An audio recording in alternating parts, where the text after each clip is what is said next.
আপনারা জানেন,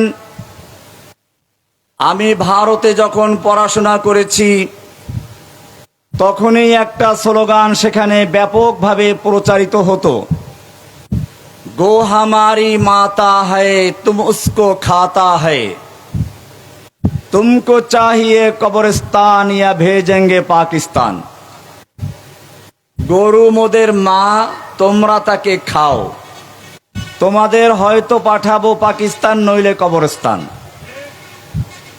শুধু এ পর্যন্তই নয়, তারা স্লোগান দিত, হিন্দু হিন্দি হিন্দুস্তান জবন ভেজো পাকিস্তান। হিন্দু, হিন্দি ভাষা, হিন্দুস্তান হিন্দুদের জায়গা, এখানে মুসলমান থাকতে পারবে না। এইভাবে মুসলিম বিদ্বেষ ছড়িয়ে বাবরি মসজিদ ধ্বংস করে তার জায়গায় মন্দির নির্মাণ করেছে। বাংলাদেশকেও তারা একটা ভারতের প্রদেশ বানানোর জন্য যেই লোকটাকে দীর্ঘদিন পর্যন্ত তৈরি করেছিল, সেই লোকটার নাম ছিল শেখ হাসিনা। সেজন্য সে প্রথমেই এসে বাংলাদেশের মানুষকে দুই ভাগে বিভক্ত করার চেষ্টা করেছিল। আপনারা জানেন, ফেরাউন সম্পর্কে কোরআনে বলা হয়েছে, ফেরাউন তার জাতিকে বিভিন্ন দলে বিভক্ত করত। ইন্না ফিরআউনা আলা ফিল আরদ, সূরা কসাসের শুরুর দিকে আছে, ফেরাউন মিশর ভূখণ্ডে একক ক্ষমতার অধিকারী হয়েছিল, সর্বোচ্চ ক্ষমতা সে কুক্ষিগত করেছিল। বাংলাদেশের ফেরাউনও তাই করেছিল। এরপরে বলা হচ্ছে ওয়াজআলা আহলাহা শিয়া, সে মিশরের জনগণকে বিভিন্ন দলে বিভক্ত করেছিল। ফেরাউন যেভাবে মিশরের জনগণকে বিভিন্ন দলে বিভক্ত করেছিল, বাংলাদেশের মানুষ যারা সকলে মিলে মিশে ছিল সেই জাতিকে বিভক্ত করে কাউকে রাজাকার, কাউকে আলবদর, কাউকে জামাত, কাউকে শিবির, কাউকে জঙ্গি, এই সব নাটক করে আবার স্বাধীনতার পক্ষে বিপক্ষে, মুক্তিযুদ্ধের চেতনার পক্ষে বিপক্ষে, এরকম বিভিন্ন ভাবে দলে দলে বিভক্ত করে মুসলিম উম্মাহকে বিভিন্নভাবে সে নির্যাতন করে শাসন করার চেষ্টা করেছিল। যার কারণে আপনারা জানেন, প্রথমবার যখন এই হাসিনা ক্ষমতা এসেছিল, এদেশের লক্ষ ওলামায়ে কেরামদের উস্তাদুল আসাতেজা শাইখুল হাদিস আল্লামা আজিজুল হক সাহেবকে জেলে পুরেছিল। দ্বিতীয়বার ক্ষমতা এসে শাইখুল হাদিস আল্লামা আজিজুল হক সাহেবের ছাত্র মুফতি জসিমউদ্দিন রহমানীকে, আজিজুল হক সাহেবের ছেলে মামুনুল হককে, এরকম হাজার হাজার ওলামায়ে কেরামকে জেলে পুরে জেলখানা ভরে ফেলেছিল। আর জঙ্গি নাটক সাজিয়েছিল। আমাকে বলা হয়েছিল আনসারুল্লাহ বাংলা টিমের প্রধান। আমি সাংবাদিক ভাইদেরকে স্পষ্ট বলতে চাই, জসিমউদ্দিন রহমানী কোনো গোপন সংগঠনের লোক ছিল না। তার প্রত্যেকটা বক্তব্য ছিল প্রকাশ্যে। যখন বাংলাদেশের মুসলিম জনতার ঈমানকে পরীক্ষা করার জন্য, ঈমানকে চ্যালেঞ্জ করে শাহবাগে নাস্তিক জাগরণ শুরু করা হয়েছিল, জসিমউদ্দিন রহমান যখন গর্জে উঠেছিল ইসলামী জাগরণ তৈরি করার জন্য।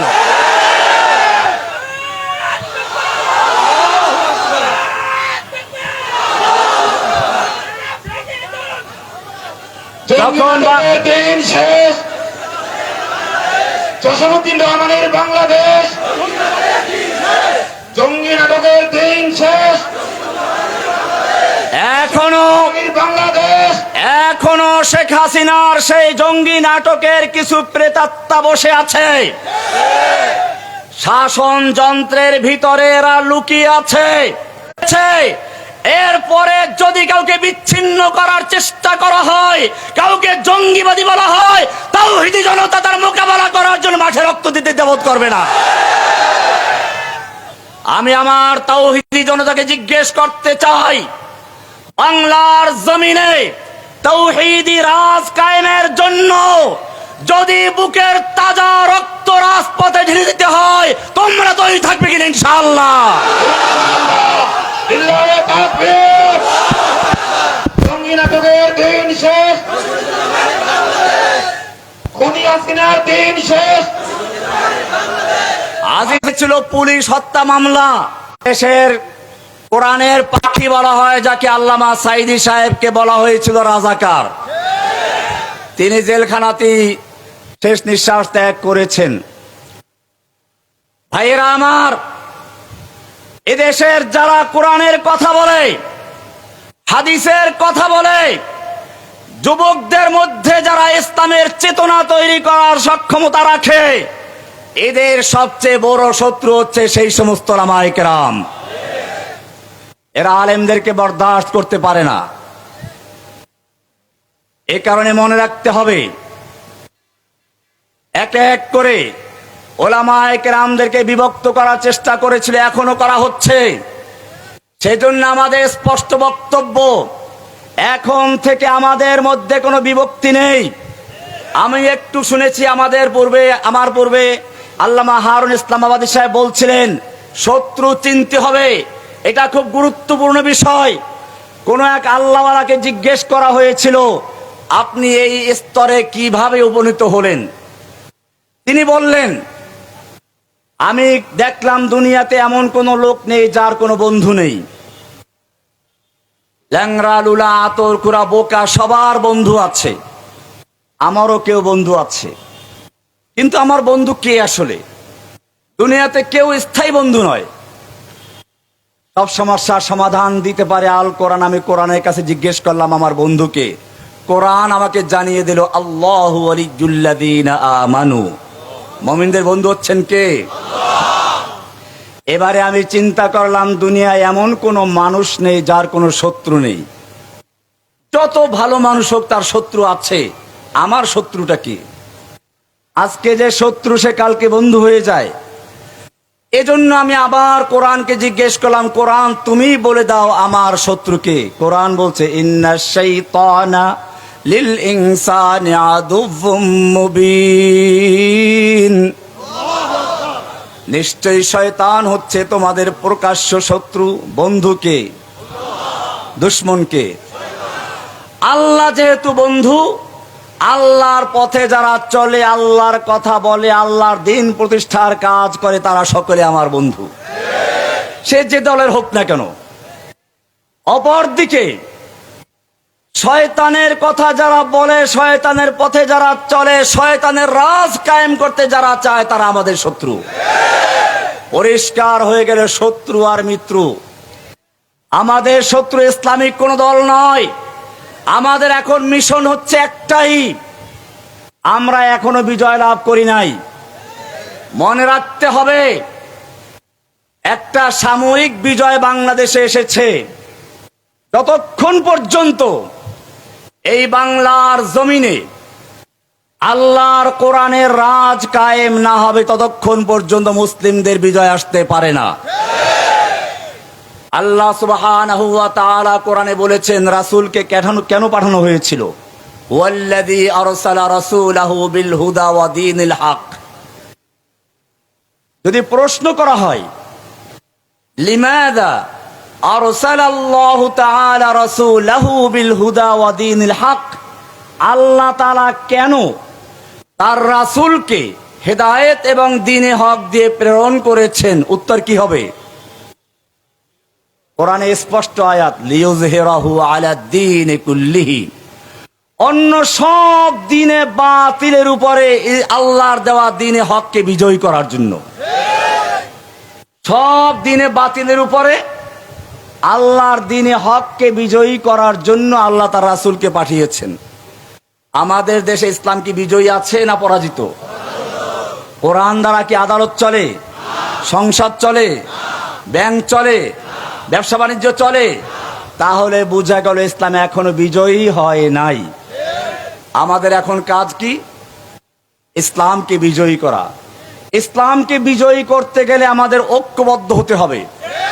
আপনারা জানেন কোরআনের স্পষ্ট আয়াত আছে, কোরআনে আল্লাহ রাব্বুল আলামিন সূরা আলে ইমরানের 103 নম্বর আয়াতে বলেছেন, ওয়াতাসিমু বিহাবলিল্লাহি জামিআ, তোমরা আল্লাহর রজ্জুকে ঐক্যবদ্ধভাবে ধারণ করো, ওয়ালা তাফাররাকু, বিচ্ছিন্ন হইও না।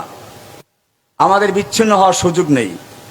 এরপরে কোরআনের সূরা আনফালের 46 নম্বর আয়াতে বলা হয়েছে, ওয়ালা তানাজাউ, তোমরা পরস্পরে ঝগড়ায় লিপ্ত হইও না, ফাতাফশালু, তোমরা হীনমন্য হয়ে যাবে, ওয়াতাযহাবা রিহুকুম, তোমাদের প্রভাব, শত্রুদের মনের ভিতরে তোমাদের প্রভাব তা নষ্ট হয়ে যাবে। আপনারা দেখেছেন শেখ হাসিনার যে দুর্দান্ত প্রতাপ ছিল, এত সহজে ধ্বংস হবে তা কি আমরা কল্পনা করেছিলাম? আমার মনে পড়ে কোরআনের আয়াত, মা যানানতুম আন ইয়াখরুজু ওয়া যান্নু আন্নাহুম মানিআতুহুম হুসুনুহুম মিনাল্লাহ, তোমরা ধারণা করো নাই সে এরকম পালিয়ে যাবে। ওয়া যান্নু আন্নাহুম মানিআতুহুম হুসুনুহুম মিনাল্লাহ, এবং হাসিনারাও মনে করেছিল তাদের ভারতের দুর্গ, ছাত্রলীগের দুর্গ, যুবলীগের দুর্গ, শ্রমিক লীগের দুর্গ, গরু চোর লীগের দুর্গ, ধর্ষক লীগের দুর্গ, ওরা তাকে হেফাজত করবে।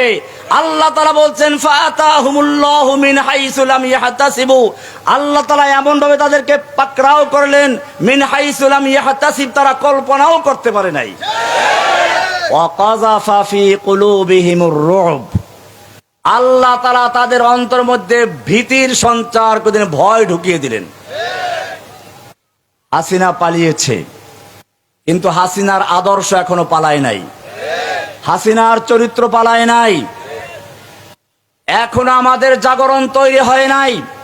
যতক্ষণ পর্যন্ত এই বাংলার জমিনে তাওহীদের আওয়াজ না উঠবে, প্রত্যেকটা মানুষের অন্তরে নামাজ পড়া যেমন ফরজ, কোরআন পড়া, মসজিদ তৈরি করা যেমন জরুরি, মাদ্রাসা তৈরি করা যেমন জরুরি, এরকম ভাবে যতক্ষণ পর্যন্ত প্রত্যেকটা মানুষ এই কথা না বুঝবে যে আকিমুদ্দিন, দিন কায়েম করাও, দিনকে বিজয়ী করাও জরুরি, ততক্ষণ পর্যন্ত দিন কায়েম হবে না।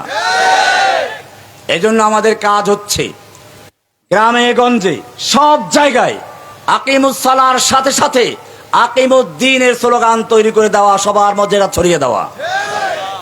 ভাইয়েরা আমার, আমাদের কাজ করতে গিয়ে সতর্ক হতে হবে। আবেগ দিয়ে কাজ করলে চলবে না। কোন জায়গায় এখন মসজিদ মন্দির ভেঙে দিল বা কোনো মাজার ভেঙে দিল, এটা দুশমনদের একটা চক্রান্ত। হাসিনার পরিকল্পনা ছিল সে যখন দেশ থেকে পালিয়ে যাবে, এরপরে শত শত মন্দিরে আগুন দেওয়া হবে, হিন্দুদের বাড়ি ঘরে আগুন দেওয়া হবে, এরপরে সে প্রচার করবে হিন্দুদের উপরে গণহত্যা চালানো হচ্ছে, ভারতকে বলা হবে তারা দখল করে নেবে বাংলাদেশ। এই পরিকল্পনা নিয়েই সে পালিয়েছিল ভারতে। এবং সেজন্য আপনারা বারবার দেখেছেন এই জঙ্গিরা উৎপাত করা শুরু করেছে, এই আন্দোলনকেও জঙ্গিবাদী রূপ দেওয়ার চেষ্টা করেছিল। বারবার আমাদের জেলখানায় যেখানে ছিলাম সেখানে হামলা করার চেষ্টা করা হয়েছিল, কিন্তু আল্লাহ রাব্বুল আলামিন কোরআনে বলেছেন, ইন্নাহুম ইয়াকিদুনা কাইদা ওয়া আকিদু কাইদা, আল্লাহ তাআলা তাদের সকল ষড়যন্ত্র, চক্রান্তর জালকে মাকড়সার জালের মতো ছিন্ন করে দিয়ে হাসিনাকে পালাতে বাধ্য করেছে। জা আল হাক্কু ওয়া যাহাকাল বাতিল ইন্নাল বাতিলা কানা যাহুকা, ফিরাউন আয়ে, হামান আয়ে, जालिम जाबिर सुल्तान आए, कितने कितने शैतान आए, सबको हुई रसवाई हासिल। जा अल हक व ज़हक़ल बातिल इन्नल बातिला काना ज़हूक़ा। हसीना आए, नौफिल आए, कौवा कादिर नानुक आए, कामल आनिस शैतान आए, कितने कितने शैतान आए, सबको हुई रसवाई हासिल। जा अल हक व ज़हक़ल बातिल इन्नल बातिला काना ज़हूक़ा। বাতিল চলে গেছে, কিন্তু এখনো শেষ হয় নাই। ওই যে অজীব, মানে সজীব নয়, কি অজীব, অজীব মানে হচ্ছে যার জীব নাই, জড় পদার্থ। অজিত সাহেব একজন ভালো মানুষ ছিলেন, আমি তার নামে ওর নাম দিতে চাই না, এজন্য ইয়াজিদ। তাহলে অজীব ইয়াজিদ পরাজয়, কি নাম? জয়ের জায়গায় পরাজয়। সে এখন জয় না বিজয়? পরাজয়, পরাজয়। কাজে এখন থেকে তার নাম হবে অজীব ইয়াজিদ পরাজয়। সে এখন ভাষণ দিচ্ছে, আমি আছি, আমি আওয়ামী লীগের হাল ধরবো, ক্ষমতা আসবো। আমি বাংলার তাওহীদি জনতাকে বলতে চাই, ছাত্র জনতাকে বলতে চাই, আজকে যেভাবে ঐক্যবদ্ধভাবে মাঠে নেমেছো, এই ঐক্যবদ্ধ ধরে রাখতে হবে। ফাটল ধরাবার চেষ্টা করা হবে। স্কুলের ছাত্র, কলেজের ছাত্র, মাদ্রাসা ছাত্র বিভিন্ন রূপে কালারিং করা হবে। আমাদেরকে মনে রাখতে হবে, আমাদের কোনো স্কুলের পরিচয় নয়, মাদ্রাসার পরিচয় নয়, কে আলিয়া, কে কওমিয়া, কে স্কুল, কলেজ, ইউনিভার্সিটি, সেই পরিচয় নেই। আমাদের একটাই পরিচয়, আমরা তাওহীদবাদী মুসলমান। तौहीद की अमानत सीनों में है हमारे, आशा नहीं मिटाना नाम निशा हमारा। ভাইরা আমার, আমাদেরকে মনে রাখতে হবে, কিছু নাদান দোস্ত আছে। নাদান দোস্তের কাজ কি? এক লোক ঘুমাচ্ছিল, তো তার বন্ধুকে বলল যে আমাকে পাহারা দিও, কেউ যেন ক্ষতি না করে। একটা মাছি বারবার এসে ওই ঘুমান্ত দোস্তের নাকে পড়া শুরু করলো, আর সজাগ দোস্ত তাড়াতে লাগলো। কয়েকবার তাড়াবার পরে রাগ উঠলো, মাছিও নাছর বান্দা, একবার তাড়ালে সেখানে বসবি। একটা পাথর নিয়ে বসে আছে ওই সজাগ বন্ধু। যেই মাছি বসলো, আর মাছির উপরে সেই পাথর নিক্ষেপ করলো, মাছি উড়ে চলে গেছে। বন্ধু আছে? আমাদের কিছু নাদান দোস্ত আছে। এখন আমরা একটা পরিবেশে আছি, এটাকে আমাদের স্থিতিশীল রাখতে হবে। এখন একটা মাজার ভেঙ্গে অথবা একটা মন্দির ভেঙ্গে কুফফারদের নীল নকশা বাস্তবায়ন করার কোনো দরকার নেই। কুফফারদের ফাঁদে পা দেওয়ার কোনো দরকার নেই। আমরা যদি একটা লোক বাঘ শিকার করতে যায়, সে একটা হরিণ দেখে অথবা সে একটা খরগোশ দেখে তার পিছনে লেগে যায়, বাঘ শিকার করতে পারবে? আমাদের এখন কর্মসূচি কি? দিনকে বিজয়ী করা। কর্মসূচি কি এখন? দিনকে বিজয়ী করা। লিইয়ুযহিরাহু আলাদ-দীনি কুল্লি। আমাদের স্লোগান কি এখন? হুয়াল্লাযী আরসালা রাসূলাহু বিল হুদা ওয়া দীনিল হক লিইয়ুযহিরাহু আলাদ-দীনি। এখন আমাদের এটা কর্মসূচি। আমরা আল্লাহর জমিনে আল্লাহর দ্বীনকে বিজয়ী করতে গিয়ে আমাদের জীবন, আমাদের জান, আমাদের মাল সব কিছু কোরবান করব। আল্লাহর দ্বীনকে, আল্লাহর কোরআনের রাজ কায়েম না করে ঘরে ফিরবেন না ইনশাআল্লাহ। এই স্লোগান নিয়ে আমরা মাঠে নামবো। ভাইরা আমার, আমাদের শত্রু মিত্র, আমরা হারুন সাহেব বলে গেছেন যে আমাদের চিনতে হবে, আমাদের শত্রু এখন ইসলামিক কোন দল নয়, আমাদের শত্রু এখন কোন ফেরকা নয়, আমাদের শত্রু হচ্ছে এখন যারা নাস্তিক মোরতাদ, তারাই। কোরআন পরিষ্কার বলে দিয়েছে, আপনারা জানেন আল্লাহ সুবহানাহু ওয়া তাআলা কোরআনে এই নাস্তিক মুরতাদদের সম্পর্কে স্পষ্ট বলেছেন, লাইল্লাম ইয়ানতাহিল মুনাফিকুনা ওয়াল্লাযীনা ফী কুলুবিহিম মারাদ। যদি মুনাফিকরা এবং যাদের অন্তরে ইসলাম বিদ্বেষের রোগ আছে তারা, ওয়াল মুরজিফুনা ফিল মাদিনা, এবং মদিনায় যারা গুজব রটায় তারা যদি বিরত না হয়, লানুগরিয়ান্নাকা বিহিম, হে নবী আপনাকে আমি তাদের বিরুদ্ধে খেপিয়ে দিব, উত্তেজিত করে দিব। সুম্মা লা ইউজাবিরুনাকা ফিহা ইল্লা কালিলা, এরপরে তারা আপনার প্রতিবেশী হয়ে মদিনায় আর বসবাস করতে পারবে না, অল্প দিনই বসবাস করতে পারবে। মালউনিন, তারা যে কয়দিন থাকবে তাও থাকবে অভিশপ্ত হয়ে। এরপরে আল্লাহ তাআলা বলছেন, আইনামা সুকিফু, ওদেরকে যেখানে পাওয়া যায়, উখিজু, ওদেরকে পাকড়াও করা হবে, ওয়াকুতিলু তাকতিলা। অর্থ কি তার? এগুলো সব ফেলে মাজহুল, মারুফ নয়। আমি বলে থাকি যে মাজহুল কাকে বলে? মাজহুল হচ্ছে মা লাম ইউসাম্মা ফাইলুহু, যার ফাইল উল্লেখ থাকে না। তার মানে হচ্ছে, আমরা দেখেছি শেখ হাসিনার বাবার জন্য আইন করা হয়েছিল। শেখ হাসিনার বাপকে যদি কেউ গালি দেয়, প্রথমবার যদি অন্যায় অপরাধ করে তাহলে 14 বছরের সাজা ছিল, দ্বিতীয়বার করলে লাইফ সাজা, যাবজ্জীবন সাজার ব্যবস্থা করা হয়েছিল।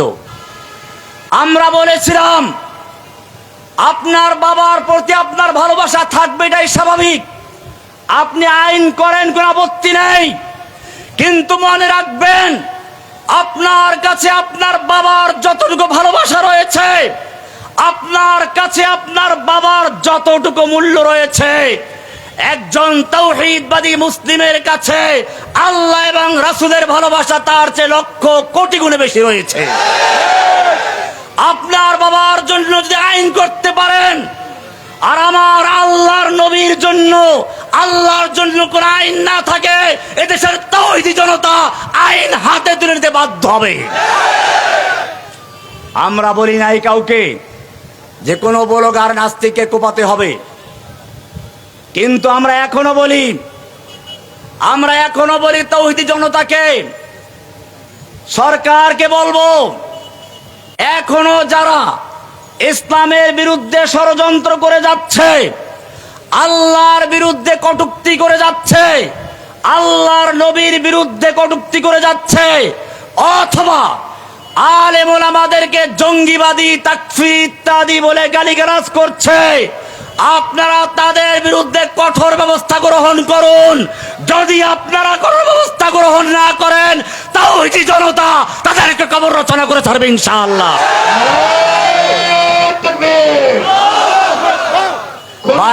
দিন শেষ।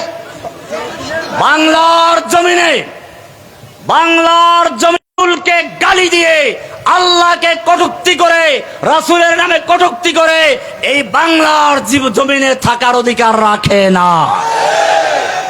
সুতরাং সরকারকে বলবো, আর আগুন নিয়ে খেলা করবেন না। আগুন নিয়ে বহুত খেলা করেছে হাসিনা পালাবার জায়গাও খুঁজে পাচ্ছে না। বাংলার জমিন থেকে তাসলিমা নাসরিন পালিয়েছে, বাংলার জমিন থেকে হনুমান পালিয়েছে, বাংলার জমিন থেকে নাস্তিক মুরতাদরা পালিয়েছে। কিয়ামত পর্যন্ত বাংলার জমিনে যে কেউ আল্লাহকে নিয়ে কটূক্তি করবে, রাসূলকে নিয়ে কটূক্তি করবে, তাকে বাংলার জমিনে থাকতে দেওয়া হবে না। আমরা আইন হাতে তুলে নিতে চাই না, কাউকে নেওয়ার জন্য বলছিও না। খুব ভালো করে বুঝবেন, আমাদের এখন কাজ হচ্ছে ইসলামকে বিজয়ী করা। সেজন্য ছোটখাটো কোনো কাজ করে আমাদের বড় কর্মসূচি ক্ষতিগ্রস্ত করতে চাই না।